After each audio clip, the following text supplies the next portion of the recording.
all so much for being here tonight. My name is Shauna Bierly, and I'm a doctoral candidate in piano performance and pedagogy at ASU.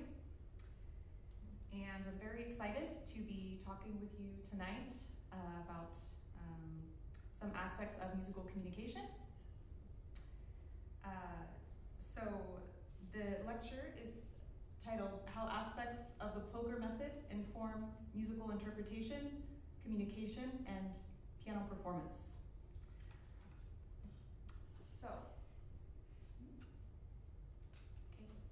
So I'd like to give an overview of the lecture. First, I will give an introduction to Marianne Ploger and the Ploger Method, which is a rigorous music fundamentals training program and music philosophy. The information I present and the pedagogical techniques are based on private in-person study with Marianne Ploger over the course of about a year and a half, and continued correspondence over email and Zoom. This has also included a trip to Nashville, Tennessee for a 4-day intensive, mentorship with her, and study of her textbooks, published articles, and YouTube resources. So, during the lecture, I will play interactive listening experiments at the piano. We will be having a shared experience over some musical acoustic phenomena. I will explain these phenomena and introduce the musical language that she has developed based on these findings. And I will demonstrate how that musical language informs interpretation and communication in the Adagio Cantabile from Beethoven's Sonata Opus 13, second movement. Then I will discuss the implications of the Ploger method within the realm of piano performance and close the lecture with the performance of the Adagio Cantabile.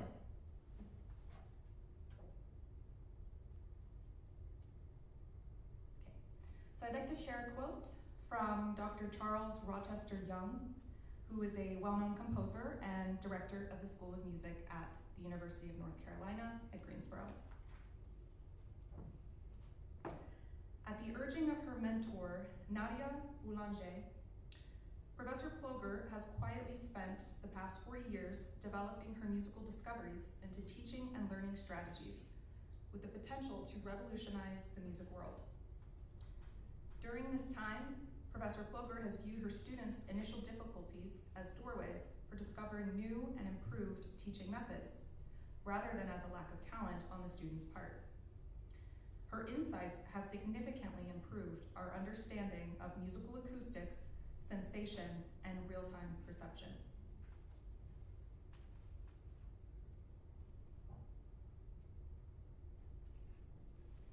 So, Professor Marianne Ploger is a teacher, a pianist, a composer, and a music psychologist. She holds a master's degree in piano performance from the University of Michigan, and she's a sought-after clinician, author, and pedagogue. She teaches in private lessons, workshops, intensives, and presents her pedagogies at conferences around Europe and the United States.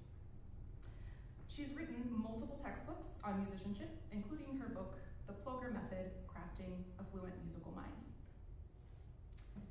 She's taught this method to college musicians and faculty around the country.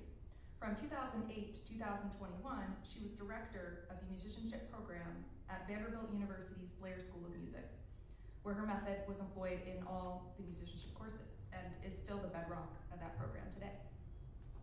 From 1996 to 2008, she was faculty member of the top-ranked graduate conducting program at the University of Michigan's School of Music, Theater, and Dance. Her students have included Jennifer Higdon, Evan Chambers, Laura Cartman, Francis Scully, and Joseph Trafton, just some of the Emmy, Grammy, and other award-winning composers and conductors she has taught privately. The Ploger method is being taught at the University of Wisconsin at Stevens Point, West Virginia University, and the University of Michigan, among other institutions of higher learning. Now, Professor Ploger has dedicated her career to bridging this gap between music theory and real-time aural perception. She asserts that the ear is equipped to hear music phenomena and that the mind must be trained. To quote from one of her texts, "My method is based on the idea that almost all of us possess the capacity to be fluent in music in the same way that almost all of us can be fluent in a language."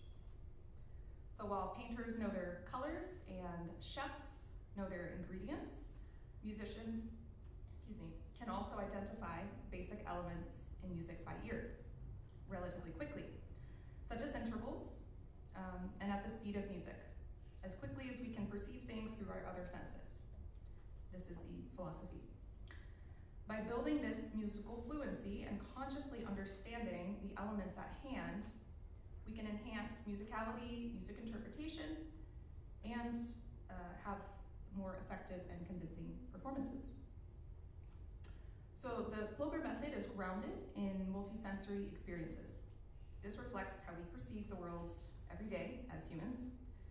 So in music or in sound alone, we describe sounds as soft and silky, or smooth and warm, which are kinesthetic aspects. We also describe sound in the visual sense as bright and dark and colorful or even transparent. And sounds can also be stale, crunchy, sour, and refreshing. So along these lines of language, Professor Ploger triangulates, as she says, the visual, kinesthetic, and auditory senses in the learning process. I want to emphasize why this approach is so relevant to musicians and pianists. In a 2021 article from the Journal of the Society for Music Theory called "What Are the Truly Aural Skills?", the authors state that there is too much emphasis on logical music theory concepts as opposed to perception of aural elements in music education. There's an emphasis on what students know as opposed to what they can do practically in music settings. Pianists must contend with various textures, musical lines, harmonies, voicing, phrasing, rhythm, physical coordination, memorization, and many, many more aspects. As will be demonstrated in this lecture, Professor Ploger's approach offers a structured language that puts music learning back into the body and benefits piano performance. So, during the early part of her career, Professor Ploger's exploration of why so many musicians struggle with identifying and labeling basic music elements led her to discovering acoustic phenomena that are not included in the standard educational model. These discoveries are associated with the 12 pitch classes and 11 dichord classes, or intervals, and they deeply impact tonal and atonal perceptions.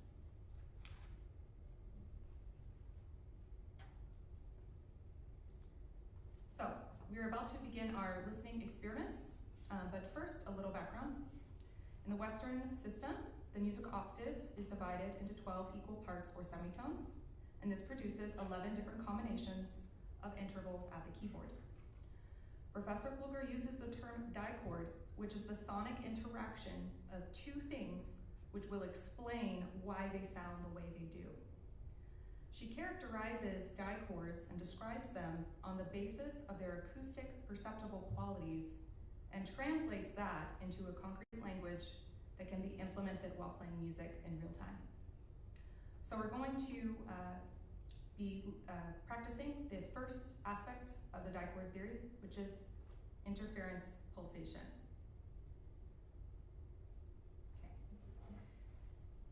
Okay.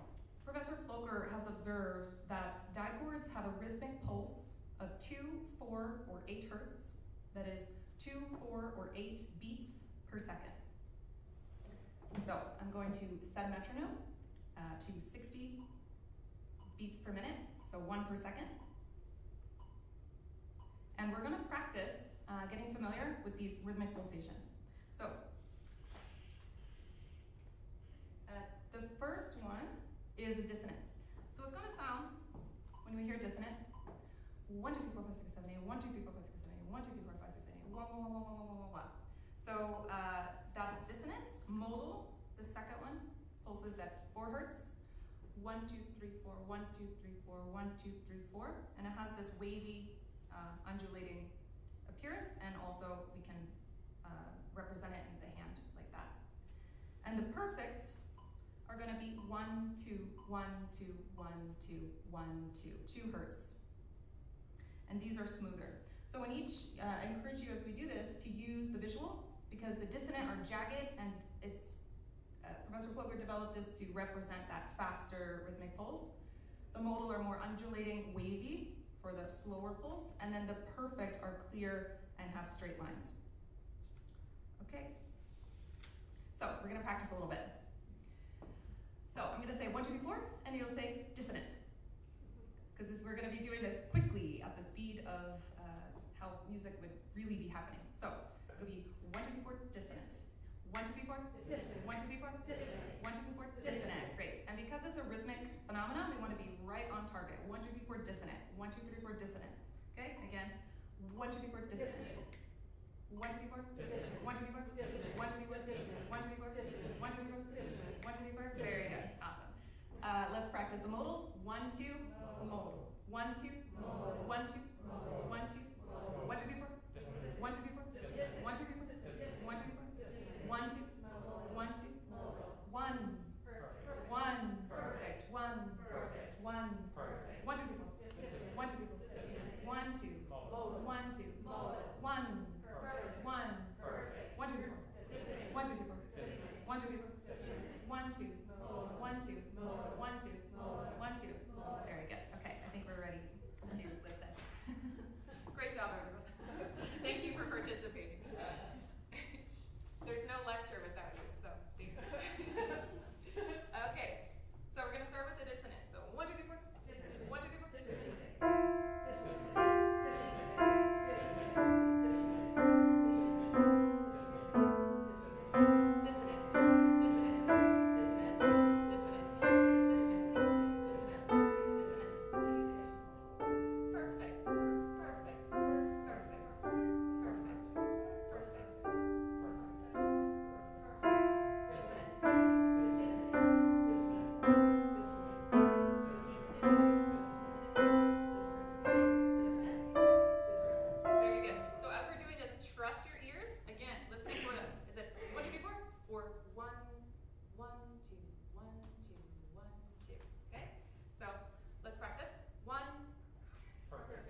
not included in the standard,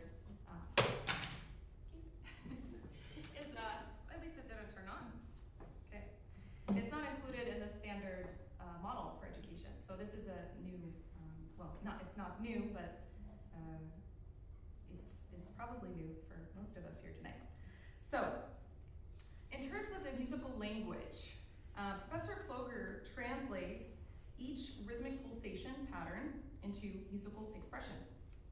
And that captures these aspects of the dissonant, modal, and perfect quality in language. So for the dissonant, translation is gut-centered, unresolved, active, and on the move.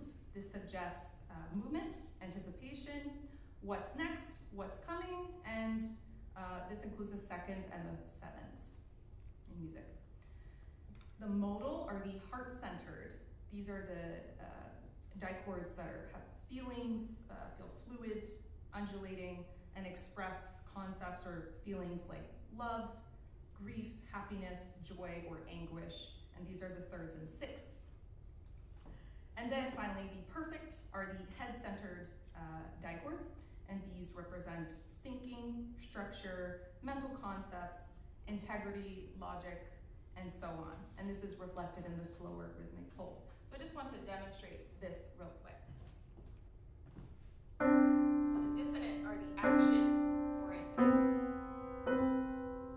Going somewhere versus modal, heart-centered.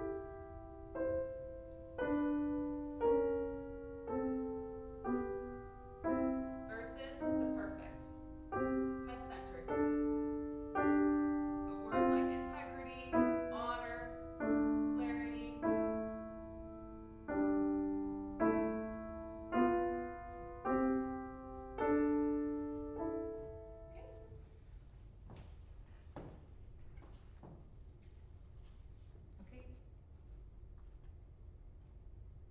Okay. So here I have the first phrase of the Adagio Cantabile. This is just part of the A section, the first part. And this analysis is showing the dissonant, modal, and perfect dichords in the score.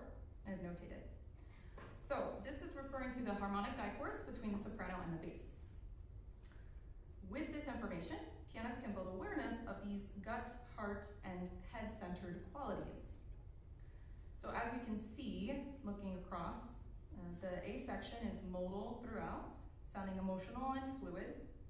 And the two main points of dissonance give the sensation of movement or action, shifting the character and moving us into another realm or aspect of the musical narrative. The perfect quality evokes the mental concept, as I've mentioned, like integrity, balance, or control, and this is reflected in that slower rhythmic pulse. So I'm going to narrate this music development at the piano so we can hear these nuances.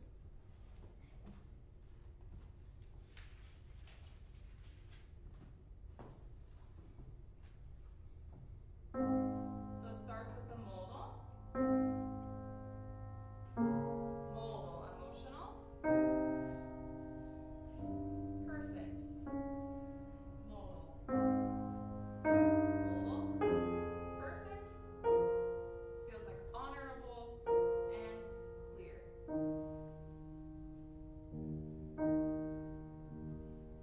Dissonant. Action. Modal. So sweet and modal and emotional. Emotion. Very modal all the way through. Modal, perfect. Modal, dissonant, and perfect.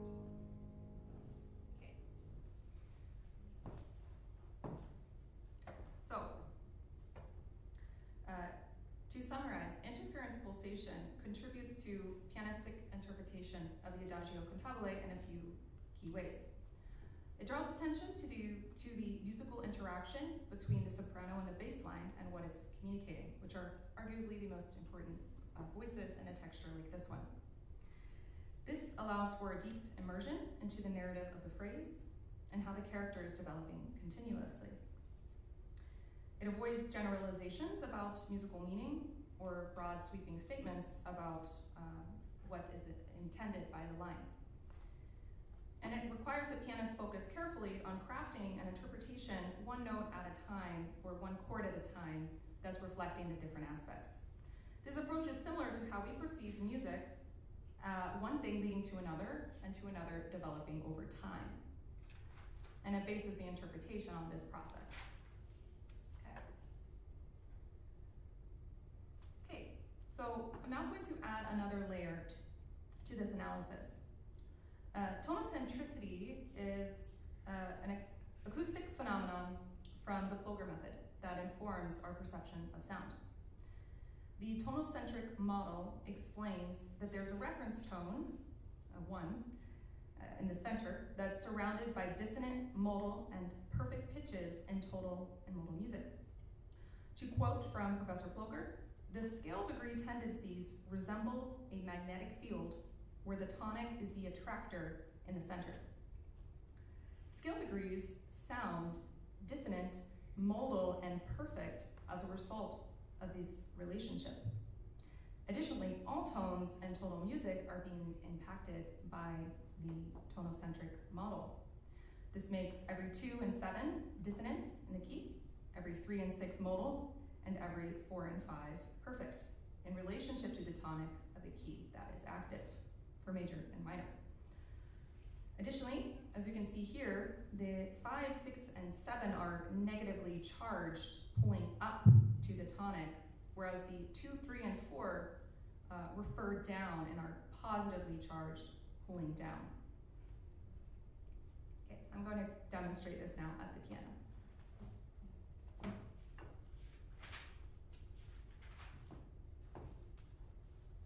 So let's start, start with C as a tonic. And we can listen for those same qualities as before. Dissonant. Dissonant 2. Modal emotional 3. And the perfect 4. Head-centered perfect 4. Excuse me, scale degree 4. These are also referring down to the tonic, so they have a grounded sensation to them. Well, what happens when we cross into the 5, 6, and 7 is that the 5, 6, and 7 have a polarization upward to the tonic. So they have more of a seeking quality as opposed to grounded. So we have, here's a 5, 6, 7, wanting to go up to the tonic. So just to compare, here's a grounded modal 3, which is scale degree 3, and the seeking 6.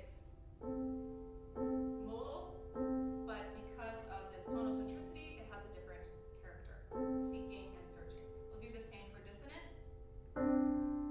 Grounded dissonant 2, and the seeking dissonant 7, whether it's in the bass or all the way up here, they still have these qualities. Here's the 2 again, grounded dissonant 2 versus the seeking dissonant 7. And then finally the perfects. Scale degree 4, pulling down to the tonic, wherever it is, versus 5, which wants to go up to here. Okay.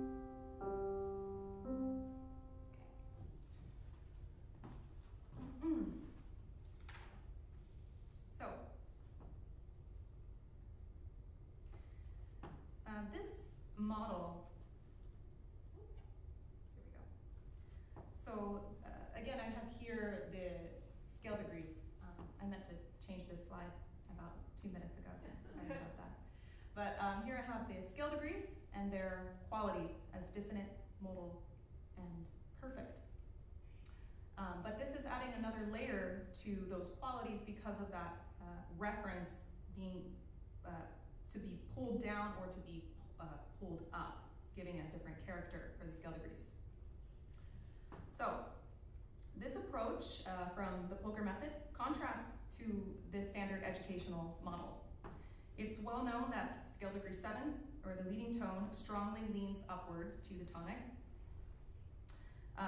but it is not included in conventional music education that all of these scale degrees have this urge to go specifically to the tonic and have a grounded or seeking quality because of that.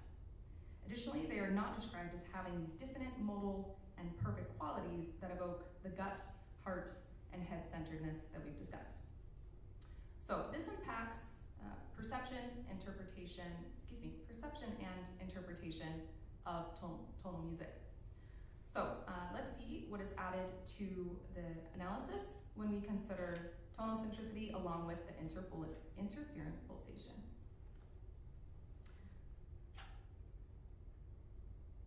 Okay, so here we have an added layer with the interference pulsation analysis, again, as it was, modal, perfect, and dissonant. And above that are the scale degrees, starting with 3, 2, 5, and so on.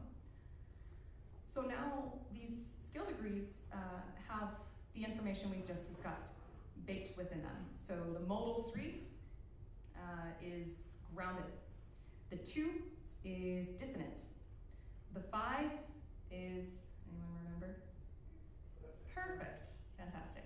The 4 is perfect. The 3 is modal. So there's another layer happening now in the soprano along with the dichord underneath. So for example, there's a 3 with the modal dichord, and then there's a 2, a dissonant 2 in the modal dichord. So this is shaping the music communication. While the opening of the Adagio cantabile is modal and has this emotional quality, there's a layer of paradox in the different scale degrees having these different qualities. Even in just the first 3 chords, it's a modal 3, dissonant 2, and a perfect 5. So this is giving the music added layers. So I'm going to just narrate this as I just described it at the piano so we can bring that to our awareness.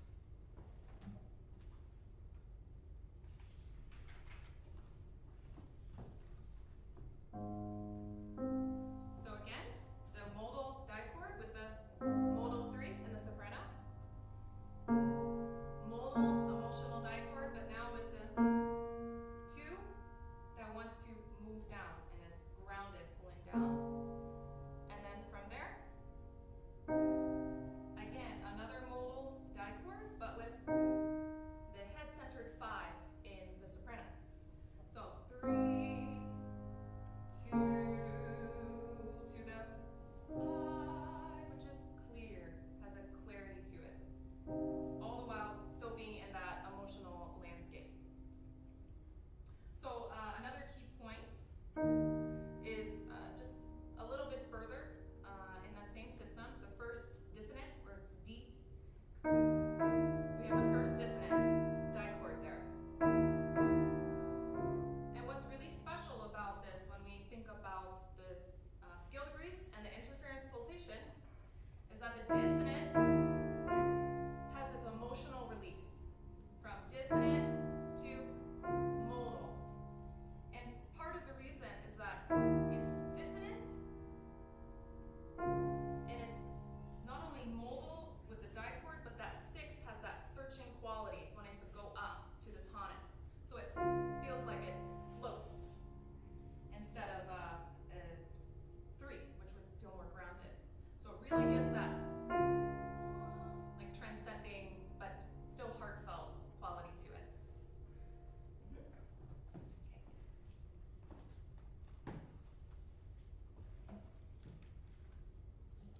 So, no, we're still on that slide. Professor Plocher's tonal-centric model gives a framework for understanding principles of communication in music. Knowing this can help reflect the moment-to-moment narrative progression in the melody with relationship to the bass and other tones. As Professor Ploger describes, we are making a sentence and inspecting one word at a time. In the same way we might craft a story or a speech. Sometimes this is paradoxical, for example, with a dissonant scale degree 7 within a modal dichord. And other times, this is more in alignment, it sounds more in alignment, like a perfect scale degree 1 in a perfect dichord. But to summarize, tonal centricity adds to the musical narrative of the Adagio cantabile by bringing more complex interactions to conscious awareness. This provides more food for thought when interpreting the music and making decisions about how it should be played. Okay. So the final acoustic phenomena that I will cover today is called harmonicity factor. It is a term coined by Professor Ploger based on her observation that some dichords sound like they are open, expanding, and smoothly pushing apart from one another, like magnets of the same polarity. Other dichords sound closed and contracting, like magnets of different polarity welding together. As you can see in the images, the top magnets of the same polarity pulling apart smoothly versus welding together. This observation is based on the harmonic series. So, I'm going to give a brief explanation of this. On the left, we have a fundamental pitch of C at the very bottom, the lowest pitch. Overtones are embedded within that pitch and notated above. The fundamental pitch includes these overtones naturally. They give color or timbre to the pitch, although they are amplified to a lesser extent. But for our discussion of the harmonicity factor, it's important to know that they are embedded within this fundamental pitch and are audible to humans and impact the way that we hear various tones. So I'm going to bring this to our awareness with a demonstration. So first, I'm going to demonstrate that we do hear these overtones just with the second and third partial.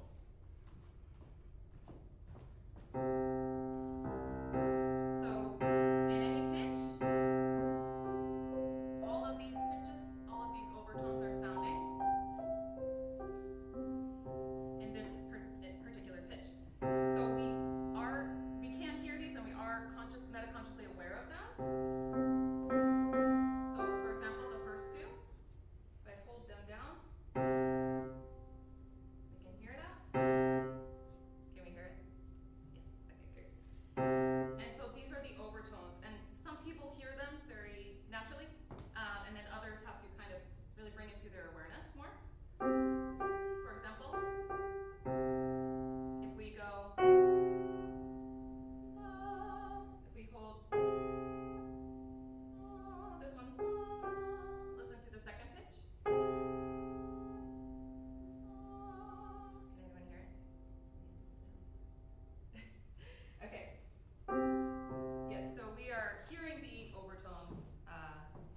Naturally, as part of our hearing, our ear detects these. So, in dichords, the upper note is either in the first 9 partials of the overtone series, or it is not. If it is within the first 9, it is called harmonic, and if it is not, it is called non-harmonic. So, this determines whether or not it's open, expanding, and bland sounding, and like pulling apart, or if it sounds closed and contracting and acidic. So to practice this, we're going to use hand gestures. So open this way and closed here. Okay?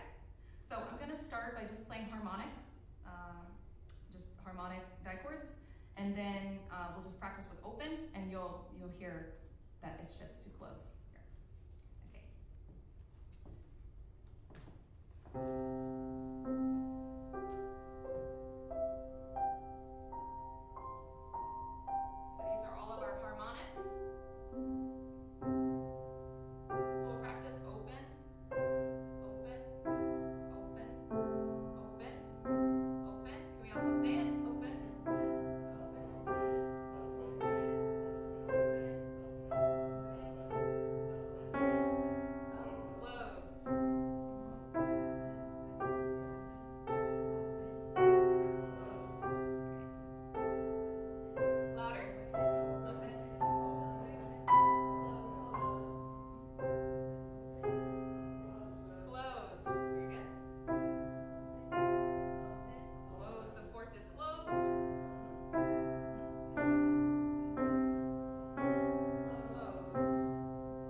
Loud and strong. Open.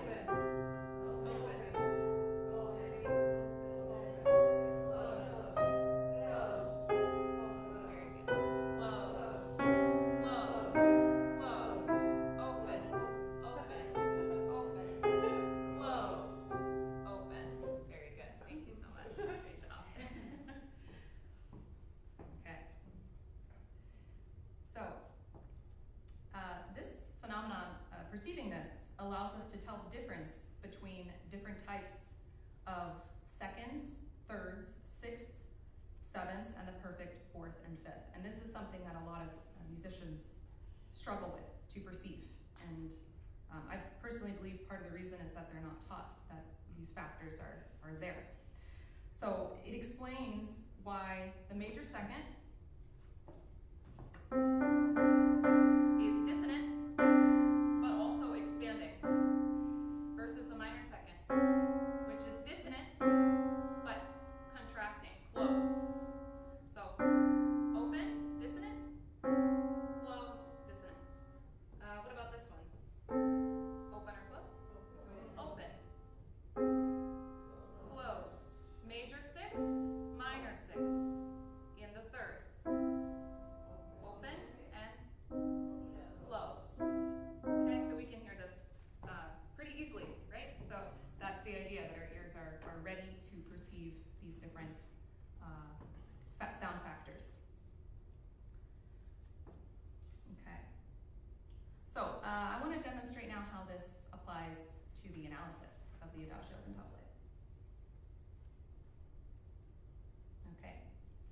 So the previous two layers are still there, the modal and perfect and dissonant, as well as the scale degrees with their qualities and tendency to go up or down.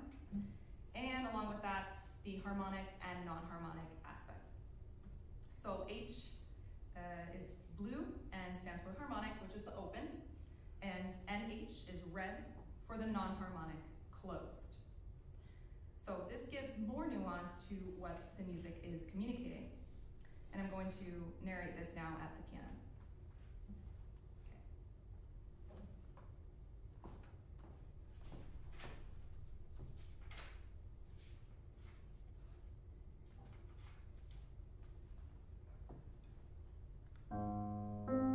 So starting with the very first chord. Again, the first chord is modal, has that emotional quality with the grounded three, pulling down, and it's also open or closed. Open. Great. And then, next chord, still modal and emotional. It has that two, which is dissonant, it's pulling down, giving a grounded quality in the movement. And it is also open or closed? Open. Very good. You guys hear? Fantastic. And then the third chord. So as written here, this one is non-harmonic. It has the closed quality to it. So here's the closed versus open. The first one. This is the very first chord, and here's the third chord. There's an introverted nature to this one. So what's interesting is that this is where things get so complex and kind of paradoxical, and it's very reflective of just humanity, I think. But the scale degree 5 is perfect. So that 5 has those head-centered, that looking up and head-centered quality to it, the clarity. 5 wants to go up. So all of these factors are interacting to make the music sound the way that it does. So it's not simply a 1/6 chord, but the voicing of it, what's in the melody, and how that relates to the tonic, all of that comes into play in understanding what is being communicated. Yes. Okay. So applying harmonicity factor to interpreting music brings another layer to understanding. It helps to explain our perception of scale degrees in a tonal context and why things can be sometimes difficult to understand because they are so complex. The third chord, for example, has that perfect 5, which is a head-centered and refers up, yet it's occurring in the emotional and also the closed environment with the modal and non-harmonic quality. So in my research paper, my analysis of the Adagio cantabile includes more specific expressive language based on the Ploger method about the interpretation of dichords, trichords, chords with more than 2 voices, as well as melodic gestures, rhythm, and modulations. The paper also includes how I use this information, along with other discoveries from Professor Ploger, to construct my interpretation of the movement for every section. In performance, I'd like to just speak about how this impacts my own approach. So the sound factors shade my voicing and shading of chords. I bring out interactions between the interference pulsation and harmonicity factor to communicate a variety of different effects within this section in particular, including the emotions of tenderness and warmth, and restraint, as well as movement like flowing, floating, but also grating and clashing at times. I want to give one more example of that, which is the same dissonant chord at the end of the first system. So part of what makes that dissonance so grating is that it's non-harmonic. It's the minor second. And this is the 4th measure, the E natural, going to the modal. So as I mentioned, this is very it's a release, emotional release, going into the second system. But what makes it really dramatic is that non-harmonic quality go into the harmonic quality as well. Contrast to the cadence at the end, this is the 8th measure. Harmonic dissonant. It's an open dissonant. It's an open action oriented as opposed to the closed. So open and moving to perfect. Okay.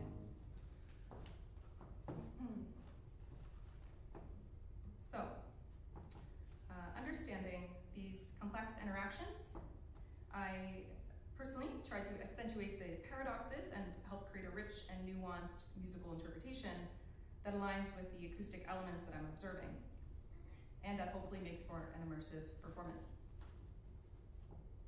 Okay. So I want to revisit this image from the beginning of the lecture. Again, we have all 11 intervals, or as we've been discussing them, dichords. And we've explored that they are an interaction of various acoustic elements, such as interference pulsation and harmonicity factor. And all of this is affected by tonocentricity. So even in the smallest of elements, there is complexity, like a major second, which is dissonant and action-oriented, yet harmonic. In other dichords, there's more alignment, like a perfect 5th, or dichord 7, with its perfect head-centered quality and its open quality and harmonic quality. Finally, tonocentricity is affecting our perception of the dichords and explaining why some pitches refer down and sound more grounded, while others refer up. And this ultimately shapes an interpretation and voicing of the elements. So to conclude, the Ploger method takes acoustic phenomena into translates them into these type of ingredients or colors, and explains the expressive effect in language that captures what we sense. Open, closed, dissonant, modal, perfect, the heart-centered, head-centered. So it's translating it into language we can use to discuss and talk about music. As Professor Ploger would say, we already know this because our ear is equipped to hear all of these things, but bringing it into that conscious awareness is what really helps. to implement it in real time in performance. Okay. So I'd like to discuss and summarize implications in the realm of piano performance. The musical language is structured around naturally occurring sound phenomena. It is logical, and the musical language serves to represent our shared experiences, removing the mystery of why things sound the way that they do. For pianists, this offers a moment-to-moment awareness of the melodic, harmonic, and textural aspects in the music and the network of interactions occurring at every moment. It facilitates robust interpretations with textures, musical lines, harmonies, voicing, phrasing, and rhythm. The Plogger method serves as a tool for building meaning from the ground up. It's like a metaphorical playground for pianists to explore different aspects of musical communication in practice and performance. It also offers an embodied approach. It places the logic of music in the senses, as we've seen in some of the exercises that we were able to do in just this short amount of time. This focuses the pianist on being embodied in the music and not thinking about an analysis or aspects that are not strictly relating to what's happening in that moment. Professor Plogger provides empowerment through the Plogger method provides a sense of empowerment through its optionality and flexibility. There are many elements to consider from one moment to the next, and some communicate a fundamental sense of paradox within themselves. It's an inflection point for understanding the complexities, and pianists can choose which aspects to bring out.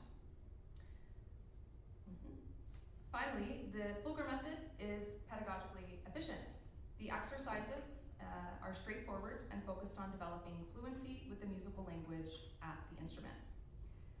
It also does not take that much time to teach these factors to a pianist. So with piano students, it would be possible to spend just 5 to 10 minutes per lesson on topics because they are very much connected to this, to the translation of music elements to meaning. And that's supportive for the lesson because phrasing, voicing, independence of musical lines, and musicality and aspects of interpretation are already covered in lessons, and often a lot of time is spent correcting errors in those areas. So this serves to assist with that, with the lesson. It also empowers students to generate their own interpretations and have a conviction in what they're doing and why they are doing it. And along those lines, it encourages opposing viewpoints and interpretations that are rooted in the same language and so give a common ground for discussion. So my paper, my research paper, that is the second part of this project, is called Generating an Interpretation of Beethoven's Pathetique Sonata Opus 13, Adagio Cantabile through the Plogger method. And in the paper, I explore some of these aspects as well as other aspects that unfortunately did not have time to cover. And those include more details about music harmony and the dichords, modulations, and rhythm. So thank you so much for your time and attention and participation. My references. I will say if you're interested to learn more about this method, there are YouTube videos which go further into further detail about some of the topics that I've discussed today and other topics as well. Okay. Thank you so much.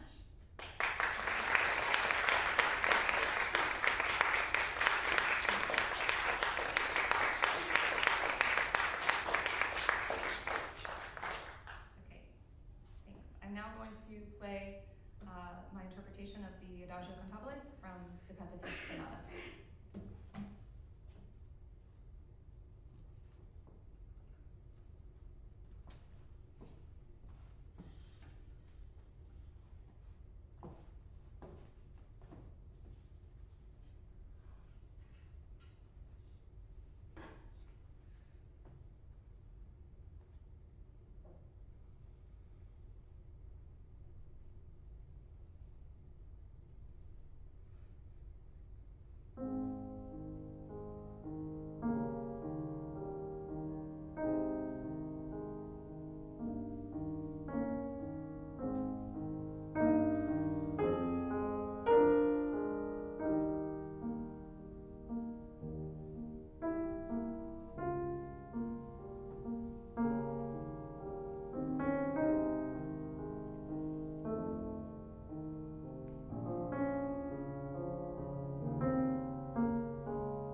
Bobby?